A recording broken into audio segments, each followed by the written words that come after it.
DJI FLY has now been updated to version 1.5.8. You will see this available on both iOS and Android. Now this is a preview to let you know what is available, but it's mainly for that DJI Mavic 3. The firmware update, which was due to be released in January, is now here, and this should hopefully make this into the drone it should be. So once you have the DJI FLY updated and turn on the Mavic 3, you'll be prompted for the latest firmware, which is version 0.100.0500.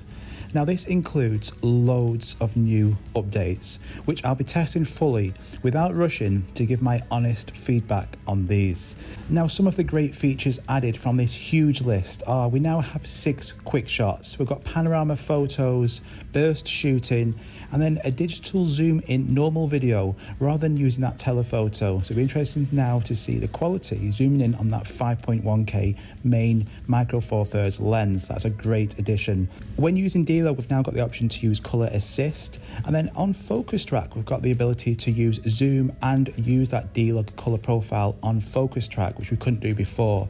And a fantastic addition is to that new return to home, this dynamic tracking return to home, and it's now got the option to adjust the height, which is something I mentioned before on a previous video that it should have, but now it's got this. That is excellent.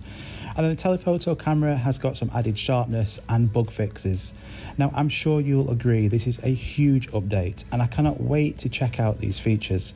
It's a big update that was promised by DJI, and they have delivered. Now this should make the drone to be that ultimate DJI drone, and then it should warrant that hefty price tag. I'll be interested to see how this performs, all these new features, and any improvements which we'll see on the active track, and how everything works. Is there any additional bugs? Is it all working as it should? DJI had another chance to nail this. We had a firmware update just before Christmas that was okay. We added things like active track and master shots. It was good, but it wasn't all there. Now DJI have added this massive update to make this Mavic 3 as good as it should be, and it'd be really interesting to see really soon how it performs.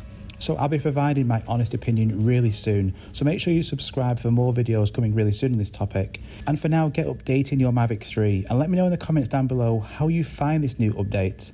I'll see you in the next one.